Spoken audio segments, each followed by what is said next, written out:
Welcome to Deal Nation. On the show today, we are joined by Joel Miller, the best-selling author of Build Real Estate Wealth. Enjoy the journey of rental property investment. Joel, great to have you on the show. Oh, Michael, thanks for having me. Been looking forward to this one. Appreciate Absolutely. I don't get famous authors on every day, So this is big well, for let me. me know when you have one. I'll tune in.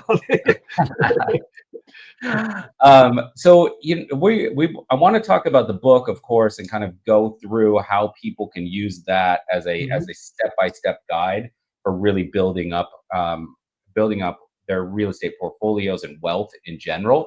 But Mhm. you've got an interesting story. I believe you've been in the real estate investing business since 1978, I think I saw. Yeah, yeah, Yeah, I'm in my so 48th year with rentals. amazing. So you've seen a lot of shifts. It's rare that I have a conversation on this show that predates 2008, let alone 1978. So Yeah, there. been through a lot of economic cycles. I don't know how many. Somebody told me how many it was, and when I don't keep track. But it's several. When I started, Michael, Jimmy Carter was president, and prime was 22.5%. And 22. Okay. yeah, and battling inflation, that sort of stuff. Yeah. And I actually was a tenant in an apartment complex for the first 5.5 years that I was also a landlord. So Hmm. when I finally bought my first personal residence in 1983, I was pleased to get 12% interest for my mortgage. You know, so my what I want to tell you from that little bit of information is that everybody should know that a good deal is a good deal. And there are, no matter where we are in any economic cycle, there is always a way, a strategy uh, to put together a good deal. There are always going to be motivated sellers, people who find themselves at that moment needing to sell property. And although you might have to shift your strategies or your for your advertising or your deal structure or so on as you go along, uh, at any given time, there's a way to put good deals together, and nobody should refrain from starting to invest in real estate because they are waiting for some sort of perfect alignment of the planets for them to get involved.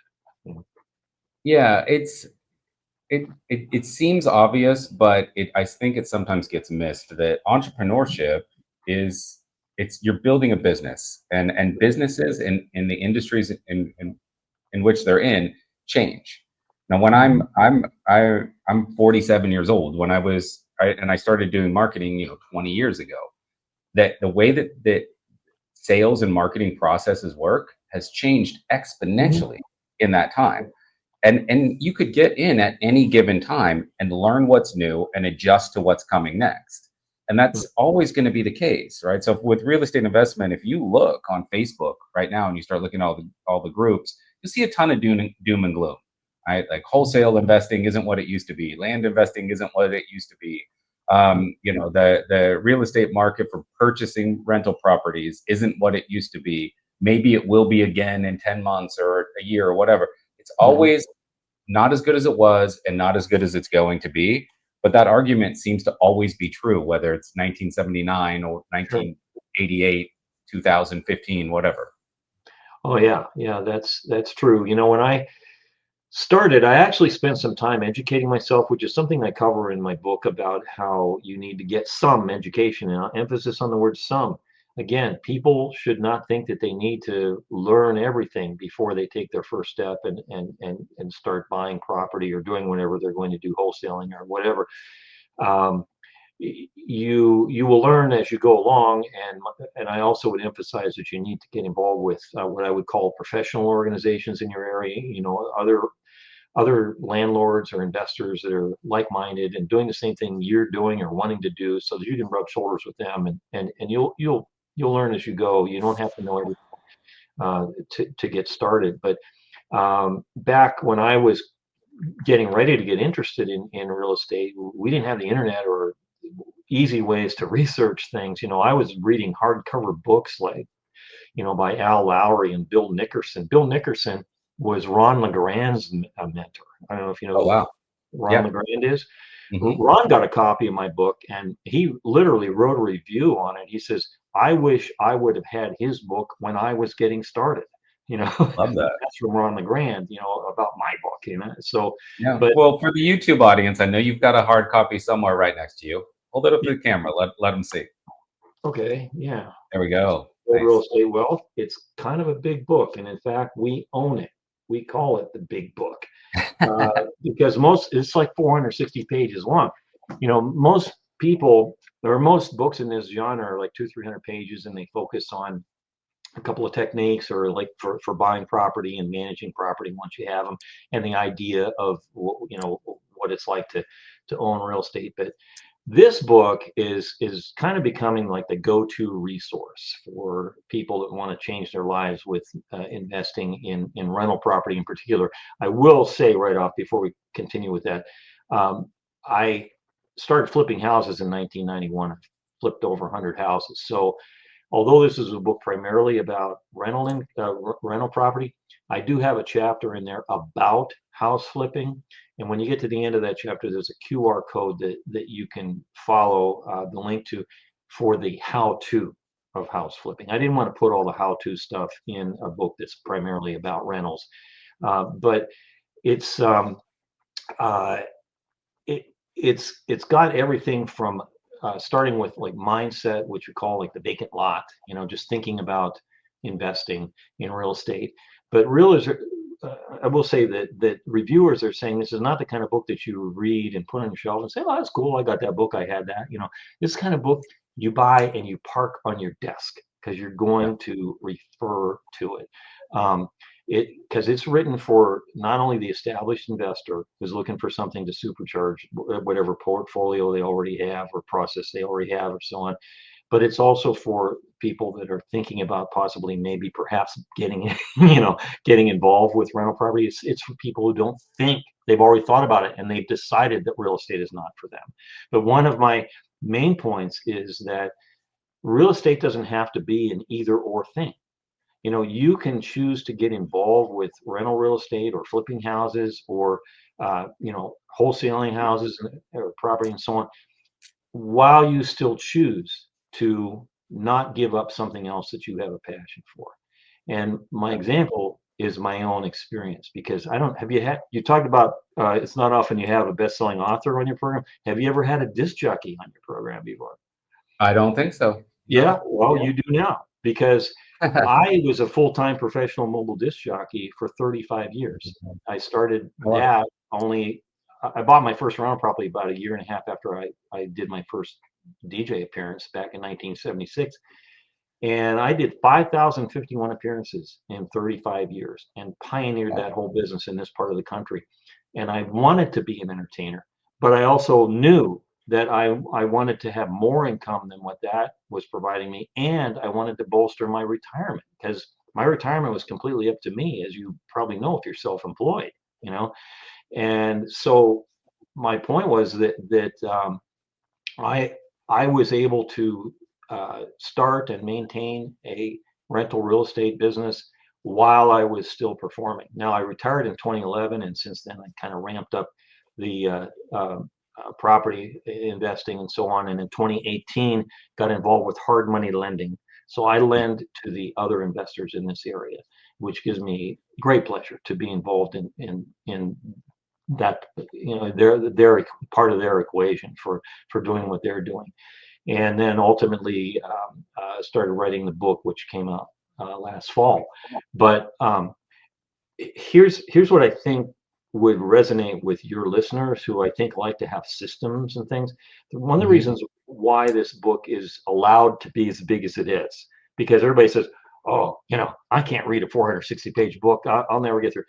What I did was a unique design where I put in a lot of bold type words, sentences, paragraphs, and so on, so that if you did nothing more than read and skip from bold type to bold type to bold type to bold type all the way through the book, you will get the whole idea of what's going on, and it'll be an easy and quick read for you.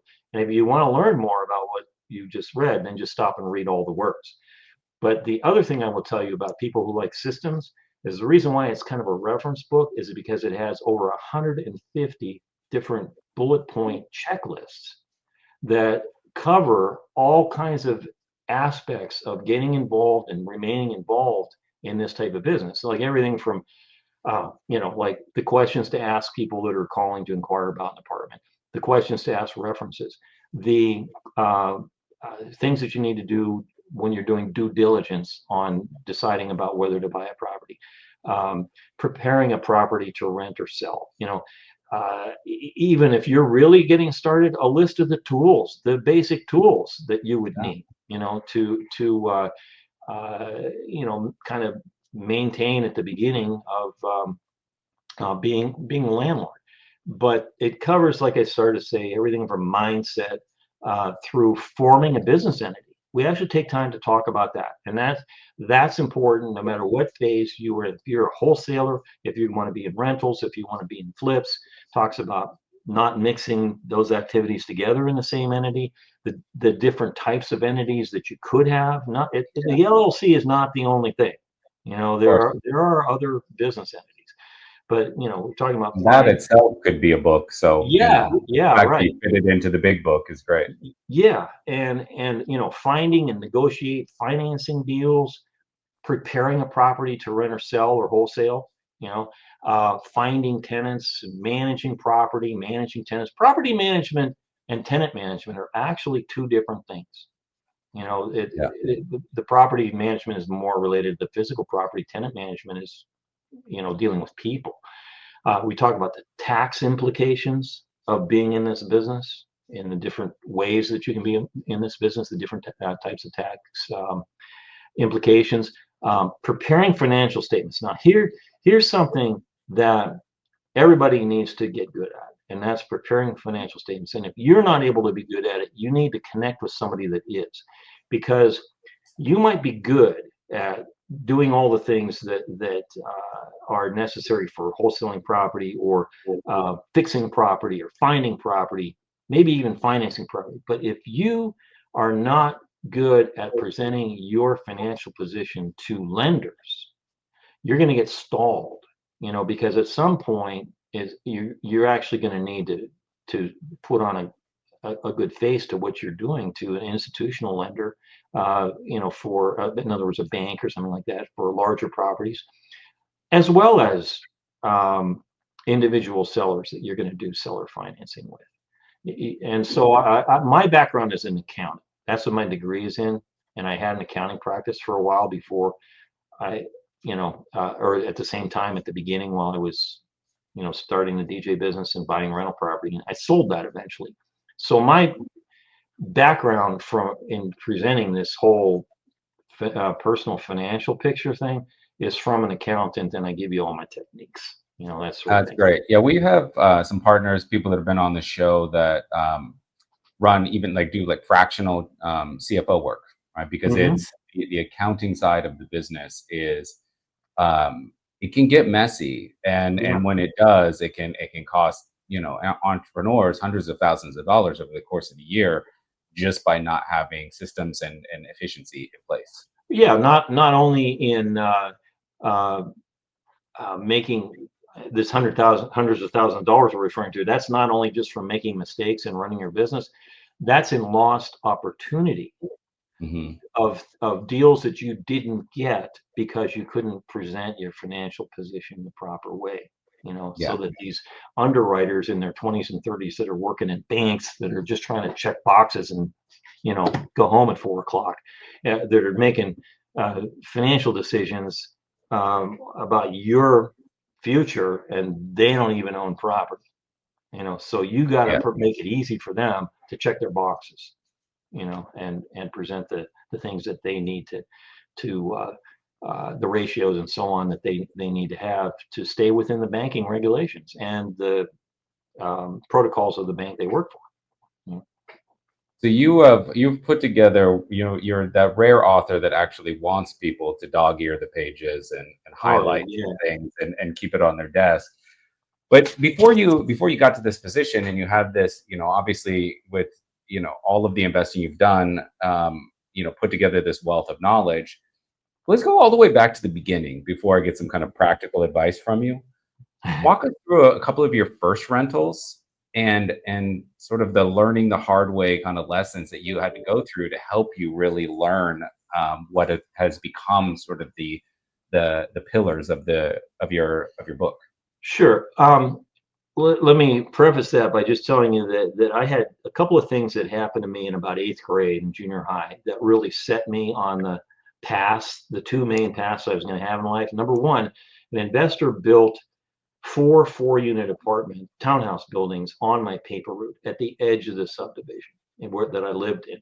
And I have a distinct memory in about eighth grade in my bedroom of sitting down and doing the math on how this whole rental property stuff works, whatever rudimentary understanding I could have, because we all live with our parents in single family homes that they own.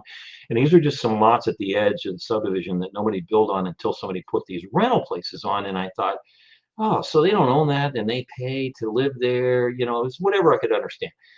The other thing that happened, and I kind of put that in my back pocket, said, I want to do that someday. And the other thing that happened was an older kid in the neighborhood built a pirate radio station in his basement. Pirate radio station is an illegal, unlicensed radio station. And I got to hang out there. And that's when I, decided I wanted to be a mobile disc jockey or a disc jockey, which I thought was on the radio. The mobile Yeah. DJ wasn't a thing. So, I took my time. I educated myself. I went to college and got my degree and so on. And I worked in radio all through high school and college. And so, and as I mentioned, I was reading some books. Okay. So time came, I finally felt I was ready. And I got with a realtor and looked at properties that were on the market. And I bought my first rental property, which was a 2-unit, and turned that into a 3-unit because the first floor had an addition on it that made it 4 bedrooms. And one bath, I was able to turn into 2 bed, 1 bath, and a 1 bed efficiency. So that was the first property. I still have that. I was just there yesterday, and that was a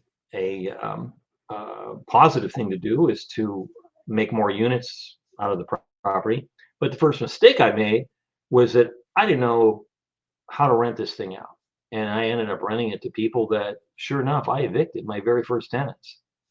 And so getting back to the book, we spend a lot of time on tenant selection, because if you don't have tenant selection down, then you're not going to have a good time in the business, because every other thing is kind of controllable, but this is whenever you are dealing with people, and so you have to know how to screen tenants or prospects, I should say, and manage them once they get in there. Let me ask you a question. When do you think tenant selection starts? Well, I mean, tenant selection, honestly, I would think like when I'm profiling like or looking into do market analysis for the neighborhood and what is sort of the demographics of the neighborhood, what is what given how nice I'm building the building, how much money I'm putting into it, how much I'm going to be able to charge for rent, like a lot's going to kind of That's go. a great answer. Most people don't take it early in the process as you just did. The typical answer is, well, it's when somebody calls you and starts to talk about tenant Yeah. selection. Actually begins when you think about investing in real estate and you start making decisions about what kind of property you want to own, where you want to own it, and then, like you say, how you're going to prepare it, how you're going to advertise it, because each of those decisions slowly narrows the universe of people who are likely to end up renting this property.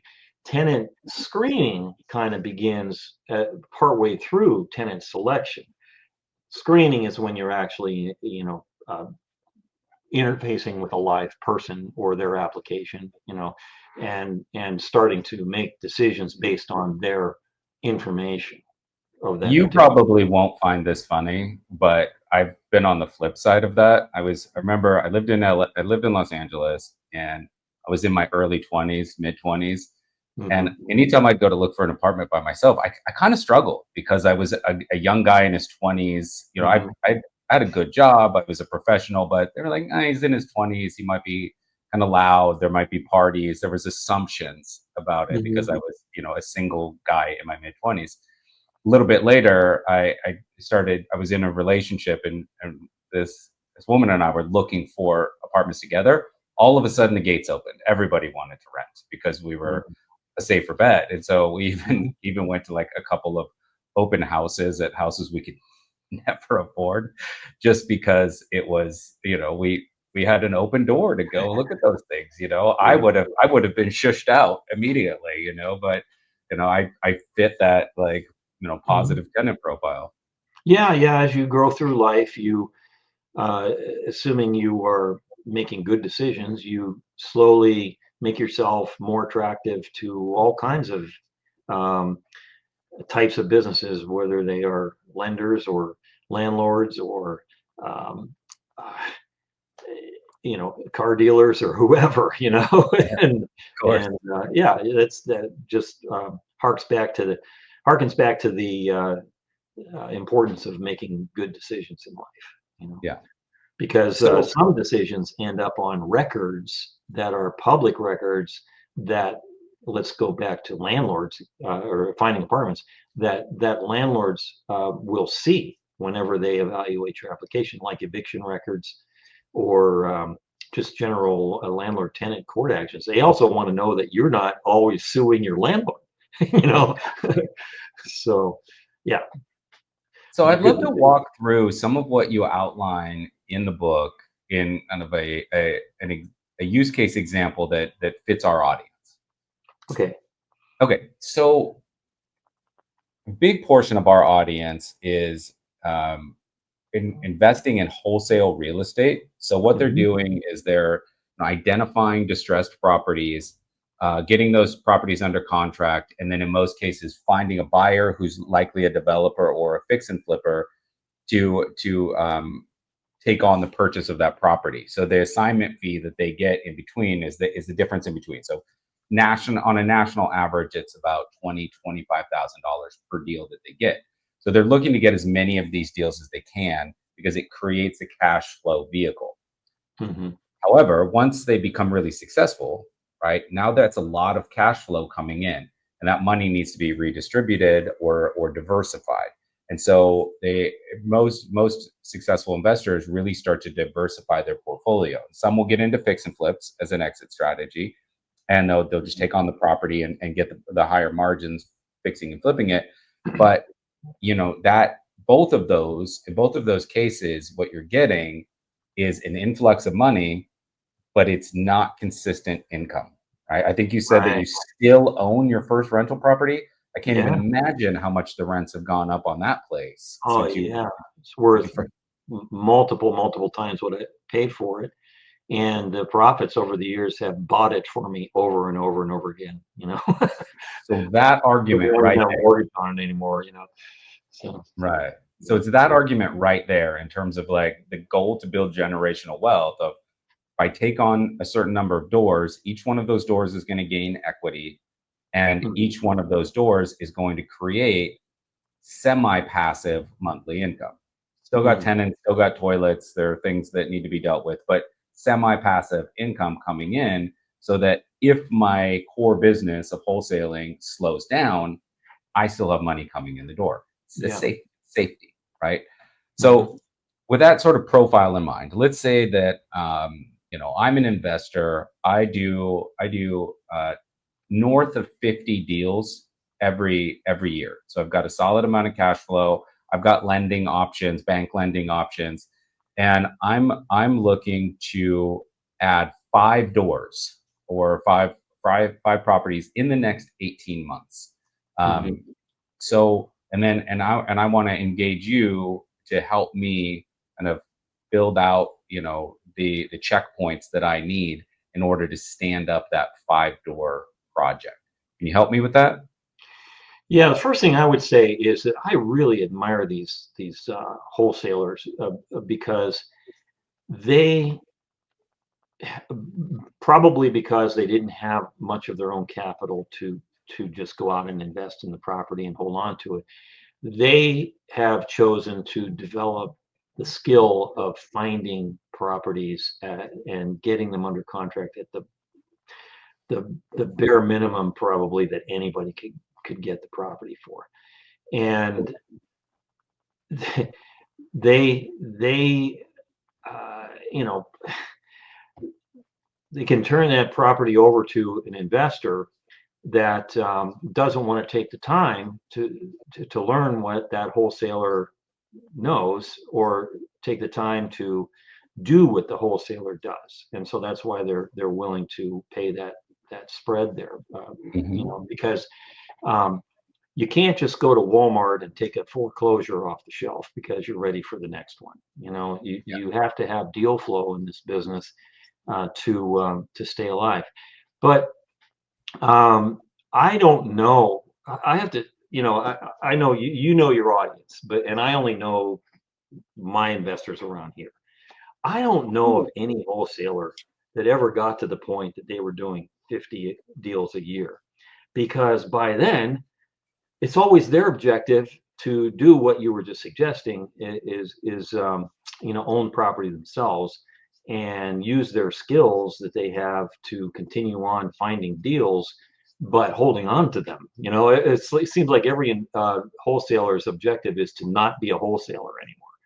Well, what you know, the ones that are like at the very tippy top of launch controls user base and our listening audience here at Deal Nation, the sort of in plain sight secret is that those businesses that are doing 50 plus deals a year in and year out, they might have taken them a few years to get there, but they've assembled the systems and the teams that they don't need to burn many calories on that business. That business kind of runs in the background, and it generates the profit for them to kind of chase their curiosity in other forms of real estate, or other forms of, some of them have become authors, some of them have become coaches and influencers in this space. Others have just really kind of, they've gotten into self-storage spaces and built up rental portfolios and invested in, small mom and pop businesses and that kind of thing, where they've got the cash flow business and now they want to take on a new challenge. And so they do. So that would be sort of the scenario we're talking about here. Yeah. So I really got to hand it to them. If they can get it to that level, I would say though that they most certainly need to start investing in income producing property, because the wholesale deals are, if that system falls apart or something, or you just stop putting effort into it, then your income does end, because it's you get money just on a deal by deal basis. You understand, of course. So that's where getting into income property comes into play. Now, a lot of the wholesalers also want to move into flipping property, and they'll probably make more on those properties than the investor who bought the property from the wholesaler, or didn't know all the techniques to get it at a lower price as the wholesaler would. But again, you only get one check from a flip at the end. Exactly. And if you don't have another property to flip, your income stops. So the way to build wealth is to own things that produce income, to use the term, whether you get out of bed or not. Now this can apply to owning copyrights, patents, and so on. Anything that is in ownership that it produces income just because you own it, and rental property falls into that. Although, like you say, if you are going to own rental property and get involved with the operation of it yourself, it kind of becomes sort of semi-passive, because there is some effort involved, whereas there might not be for just simply owning a copyright or a patent, for example. But it's interesting to note that copyrights, patents, and rental property are all considered passive income, and all are entered on that Schedule C or Schedule E on your income tax return. And that is one of the unique tax benefits of owning and operating rental property, is that the government doesn't consider it earned income. So you are exempt from paying the self-employment tax on that. And that's a whole other discussion. But okay, so you want to get started in owning rental property, and when I talk to people about getting started in that, and they don't have anything going, like your example of your wholesaler who's got apparently a good bit of money coming in and they're just trying to figure out what to do with it, I always make a recommendation of, hey, buy a place that has multiple units and you live in one and rent out the others, because um, that income will probably cover all your expenses of being there. And then later on, move on to a single family home, a nice one that you qualify for, perhaps maybe even as an FHA mortgage, where you put maybe only 3.5% down or something like that. But don't sell the first property with the 2, 3, 4 rental units in. Keep it and rent out the unit you used to live in. Yeah. Actually, there's a chapter in the book called $0 to $10,000 net income, net cash flow.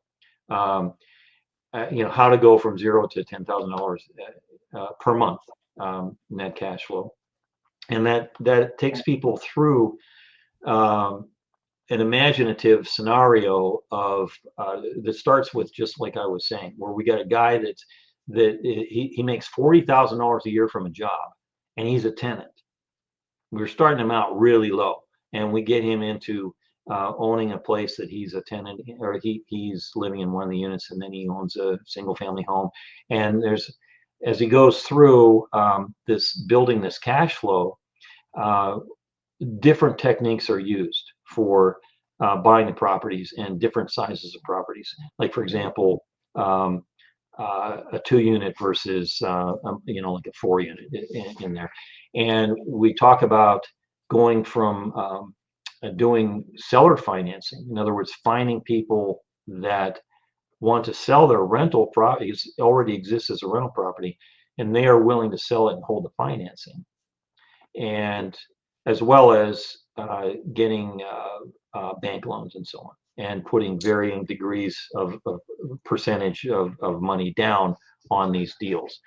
So But let me interject here real quick and ask a question, because if we've got somebody in our use case that's, I want to get your opinion on debt. We've got somebody in our use case that is, got 50 plus deals coming in every year. They're going to be sitting on hundreds of thousands of dollars, if not more, in available cash. What are your feelings on, because I know people are kind of on both sides of the fence here, like, should they still be leveraging debt to pick up those properties, or would you suggest, anything that can be free and clear, get it free and clear? Okay, good question. If you have access to the amount of cash that you are saying that your wholesaler does, you have access to much larger properties, because you could use a significant amount of cash for a significant down payment. So to answer your question, there's good debt and there's bad debt. Bad debt is more like borrowing money to go on a vacation. Right. It's like consumer debt, like not paying off your credit card every month in full. That's kind of, you're paying interest that you shouldn't be paying there, and you're not getting anything out of it. Good debt is when you use other people's money, OPM. And this whole business of investing in rentals runs on OPM. So I'm in favor of using good debt to buy property if the numbers work. I mean, you don't want to borrow so much money that too much has to happen for you to cash flow positively. If you do the analysis on a property before you buy it, you have to account for what your debt service is going to be. And if that's putting you close to zero cash flow, or certainly a negative cash flow, then that's not a good deal for you. You either need to put more money down if you really want that property, so that your debt is lower and your payment is lower, or just go on to a different property, because you're looking at one that's not going to be a good deal for you. And you also have to look at the kind of property that you're talking about. For example, if you're buying like C and D grade properties that are older and in an older part of town, more run down part of town, I mean, that's an actual business model. I have friends that do that. That they're just prepared for more tenant issues and more turnover of the tenants in the properties, but the cash flow is awesome. You Yeah. know, that, and the other end of the spectrum is a pristine, maybe brand new property that is not going to cash flow that much now, but you're going to be able to consistently raise the rent on it while your um, debt service remains the same, and increase your cash flow as time goes by. And it's also appreciating in value more so than the C and D properties are. And so you're going to make your money on the back end. I mean, when you go to sell it, for example. Um, Yeah. so you have to take those things into consideration. But uh, if you are planning on just doing nothing more than saving up money till you can pay cash for properties, you're not going to move very fast. An example that I would give is, let's say you've got 100,000, you buy a property for cash for $100,000, and a year later you could sell it for $110,000. Now, just forget closing costs and all that. I'm just making an example here. Well, okay, you made $10,000 or 10% on your money. You know, Hmm. even if you want to look at it like, well, I'm not selling it, but I've increased my net worth by 10,000 because now it's worth 110 on my balance sheet. Okay, but what if you put, let's just say, $20,000 down on that $100,000 property, and it goes up $10,000 in the next year? You've made 50% on your Yeah. money instead of 10%. You see, so um, it's, in the long run, in the big picture, you will make more money in this rental business if you are borrowing to buy the property and taking a little less cash flow because you are servicing a debt, than if you are trying to save up all the money and pay cash. Yeah, no, it makes sense. And it's, I don't know how many, maybe you could answer this, I suppose. Do you ever sell a property, or do you ever liquidate, or have you held on to basically everything you've You purchased? know, I accumulated property for 40 some years and never sold anything. I Okay. have only sold some off in the past few years because of where I'm at in my the arc of my career. Uh, and I really only did it to convert the money, the equity, into cash, because I was needing more money for the hard money lending that I was doing. Yeah. It made more sense for me to be lending out the money and having even less headaches, than there are owning the property. And I want to emphasize that you got to get past the preconception that rental property is all bad tenants and toilets, or broken toilets. That's just a kind of a myth, and it's surmountable by education. Okay, by learning how to select your tenants and understanding that first of all, toilets don't break down all that much, but secondly, understanding that you don't have to know how to do everything. You just have to know who to call. Okay, Yeah. and if you like doing certain things, like if you are a plumber, you like that, fine, do all your plumbing, but call an electrician, you know, whenever or a carpenter, whatever. So um, you you're just gonna be able to get further along if you're leveraging. Yeah, and I think a thing that gets a little bit overlooked is, yeah, of course you have the opportunity, if you're sitting on a sizable portfolio, to sell a door or two, Hmm. but the other opportunity it opens up as you build up that portfolio is, selling a wholesaling business is tough because it Hmm. has erratic cash flow, or even if it's pretty Right. consistent, it's still like we said, much like the fix and flip model. If you don't have the next deal in place, business Hmm. stops, right? Right. Income stops. Whereas with rentals, that's not true. So you build up that portfolio, and it gives you a business that if you really wanted to chase after a liquidation event and sell the entire business, you can do that. And Right. that gives you the opportunity to really like walk away with a bunch of cash that you could, either, if you're looking to retire, just retire off of it, or if you're looking Hmm. to go into another venture, go into another venture, but it gives you that ability. Yeah, like you said, when you have a wholesaling business or a flip business, it's, how do you sell that? Uh, Yeah. Unless it's so large that the business is not really you anymore. You're literally able to sell a room full of employees and systems and such that would all Yeah. still be there if you left. I get that, but selling rental property involves quantifiable evaluations of rental income, expenses, and so on. That it's almost a partly math and partly interfacing with the seller to make the deal, or the buyer, whichever end of the thing you're on. One of the reasons why I am selling things strategically is I'm paring down our portfolio to the particular properties that my son, who's coming up in the business, is going to want to have in a few years. And that's a little interesting story. I'll tell you real quick on the side. Sure. I am 71. My only child is 19 and a half. He just finished his first year in college. And my wife is about 20 years younger than me, and we were married 6 or 7 years before he was born. But I started writing the book during COVID, when it was becoming apparent that he did have an interest in following in this business. And he ended up, I wrote the book almost like he was going to be the only person that read it. In other words, I didn't write it filling a book with stuff that I thought people would want to read in order to sell a book, to a faceless audience that would never meet me or hold me accountable for anything. The person that holds me accountable for what's in this book lives down the hall. He's my son. So there's nothing in there that I haven't done or wouldn't do, and that I wouldn't tell my own son to do in this business. There's not a bunch of BS in there.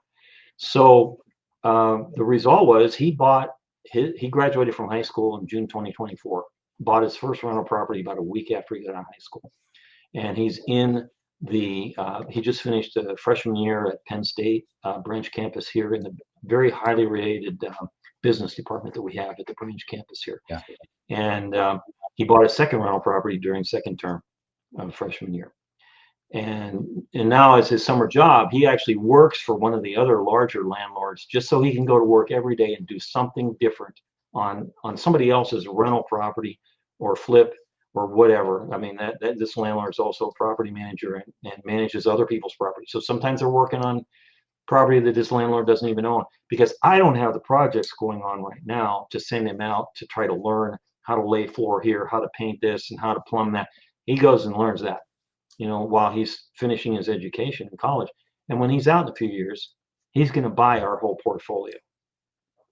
So yes, I've sold a few properties, but just getting down to the ones that I know he wouldn't want. The only thing I owned when I was his age was a crappy Mazda pickup truck that leaked oil like a sieve. Good for him. Well, you know what he just bought? I had to fly in. I had to drive him to Cleveland to fly to Louisville, Kentucky. He did one way. Yeah.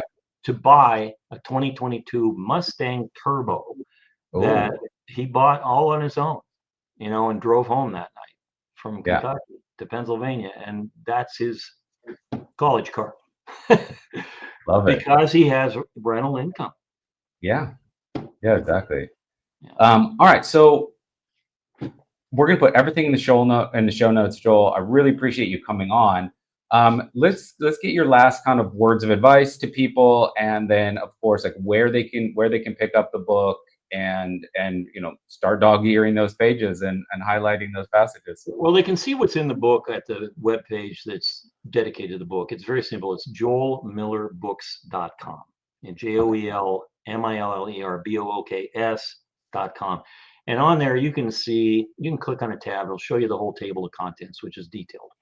And you click on another tab that'll show you sample content from each of the chapters, a few of the best paragraphs from each chapter. So you can see what you're getting. And if you click on the buy button, it'll take you to the page on Amazon where it's for sale.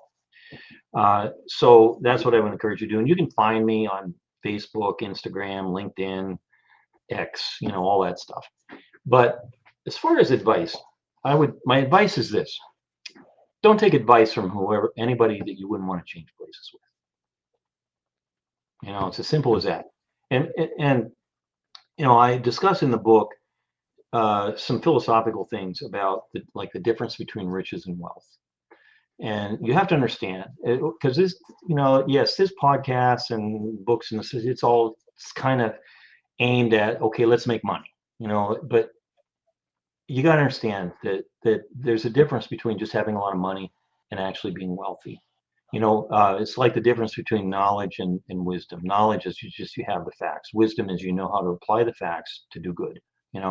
And riches is just having the cash. Wealth is when you are using your cash for your own good, for the good of your community. And we all know people that have a ton of money that are miserable. And we know people that don't have a lot of money and they would tell you they're wealthy, because of their relationships that they have. I'm well known around here, if I get in certain conversations, of saying what I'm going to tell you right now, which is, if I had the choice between losing all my money and losing all my relationships, I would lose all my money in a heartbeat, because my relationships will help me regain my money. But if I had no relationships and a pile of money, that would just be empty. So Mhm. as much as everybody probably listening is attempting to better their financial position, just don't forget that in the end, it's the relationships in your life that are going to bring you true wealth. Don't make a withdrawal from a relationship just to make a deposit in your bank account. I like that. That's nice. Yeah. Well, we always include a quote in the episode descriptions. I have a feeling that's going to go on the scoreboard. That's good. Thank you. I hope you can use some of that. Yeah. All right, Joel. I really appreciate it. For everyone listening, again, we're going to put links to Joel's website, links to his books. You can get those chapter previews in the show notes below, so you can click on those there. As always, you can also join our Facebook community, Investors Hub, or get started with Launch Control, who sponsors this show. All of those links will be in the show notes below. All right, Joel. Thank you so much. I appreciate it. Let's talk soon. Oh, Michael, thanks for having me. Appreciate it. Absolutely.